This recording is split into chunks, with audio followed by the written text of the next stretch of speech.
رمضان بڑا ہی غمگین گزر رہا ہے کیونکہ مساجد کو تالا پڑا ہوا ہے. مساجد میں لوگ تراویح کے لیے حاضر نہیں ہو پا رہے ہیں اور مساجد کا ماحول، رمضان کا ماحول مسلمانوں کو مل نہیں رہا ہے.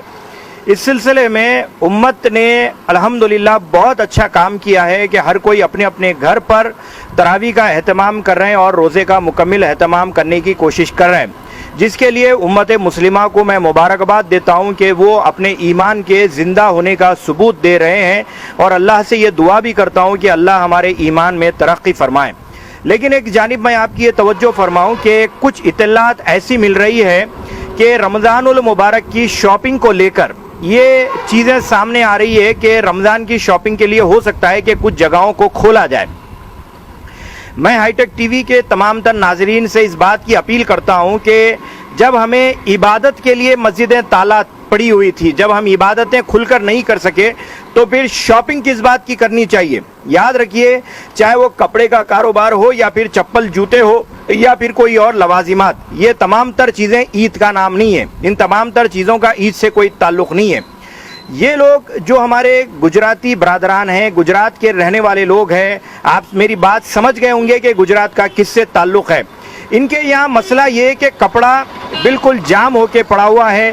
کپڑا بکنا ضروری ہے کیونکہ اگر کپڑا بن کے ایک سال میں اگر بکتا نہیں ہے تو یہ کپڑے میں بوباس پیدا ہو جاتی ہے، کپڑا جو ہے ڈیڈ ہونا شروع ہو جاتا ہے. تو لہٰذا ان کے لیے کپڑا بیچنا بہت ضروری ہے اور کپڑا بیچنے کے لیے رمضان اور دیپاولی سے کوئی اچھا موقع ہوتا نہیں ہے. تو اب دیپاولی تو ہے نہیں، بچا رمضان.